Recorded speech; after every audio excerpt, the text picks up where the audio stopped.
POV. You are Niki Lauda.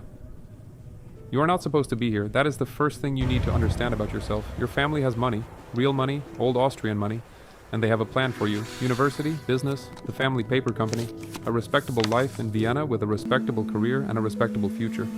Formula One is not part of that plan.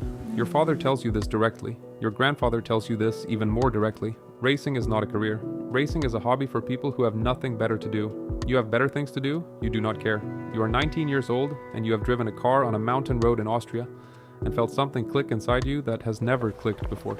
A certainty, not a dream. Dreams are soft and uncertain. This is harder than that. This is a fact about yourself that you simply know. The way you know your own name. You're going to race Formula One cars. That is what you're going to do with your life. Your family cuts you off financially. You borrow money from a bank using your life insurance as collateral, literally betting your life to buy your way into racing. The bank thinks you are crazy.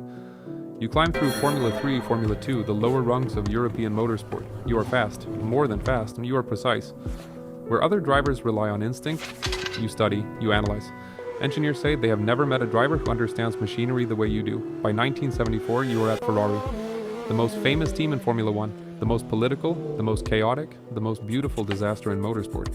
Ferrari wins on emotion and loses on organization, and everyone in the paddock knows it. You changed this. Within months of joining, you have reorganized the entire technical operation.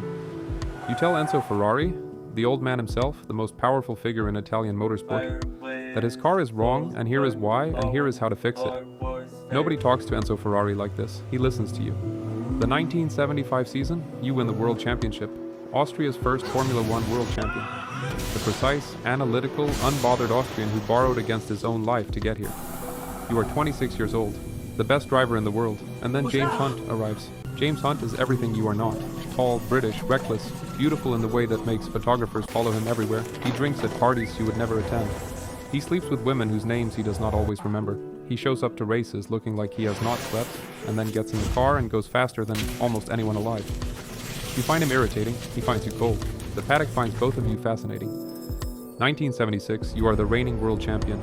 Hunt joins McLaren. The season begins and immediately it is clear, this is not going to be a normal year. Every race is a battle.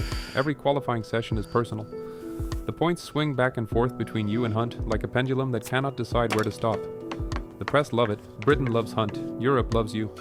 Two completely different versions of what a racing driver should be, fighting for the same thing. By the time the circus arrives at the Nürburgring in Germany for the German Grand Prix, you are leading the championship. You have a bad feeling about this race. Not nerves? You do not get nervous. Something colder than that. This is not metaphor. This is not dramatic storytelling applied after the fact.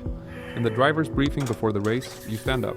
You, Niki Lauda, who never makes emotional arguments, who always speaks in data and logic, and you argue that the race should be cancelled. The Nürburgring is too dangerous. It is 22 kilometers of mountain road, trees on both sides, almost impossible to marshal properly. If something goes wrong in the wrong place, nobody will reach the driver in time. The other drivers vote. Most of them want a race. You get in the car. Lap 2, the Bergwerk section. Your Ferrari touches the barrier or a suspension failure.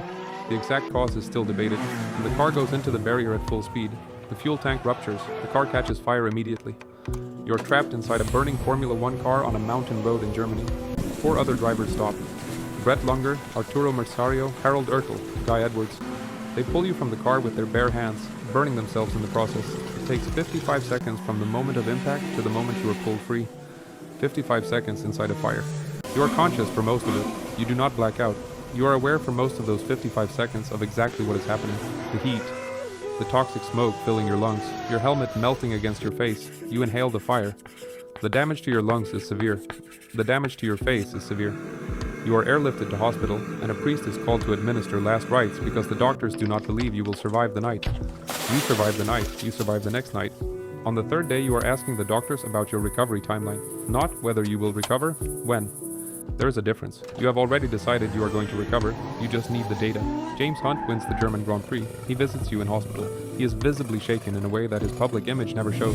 Whatever exists between you, rivalry, respect, something without a clean name, it is real. It is there in that hospital room. The season continues without you. Hunt closes the gap in the championship. Every race he wins, you watch from a hospital bed, then from a rehabilitation facility, doing calculations in your head.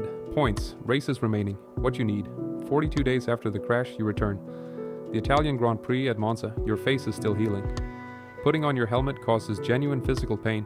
The balaclava sticks to the damaged skin. You put it on anyway. You qualify, you race, you finish fourth.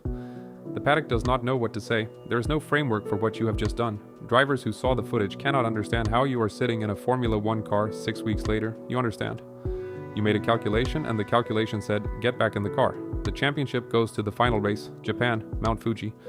Torrential rain, visibility almost zero. You pull into the pits after 2 laps and retire. Not because you are afraid, you make a rational decision. Your life is worth more than a championship. You have already given enough. James Hunt finishes third. He wins the 1976 World Championship by 1 point. You watch from the pit lane. You came back from 55 seconds inside a fire and lost the championship by 1 point in the rain. You are Niki Lauda.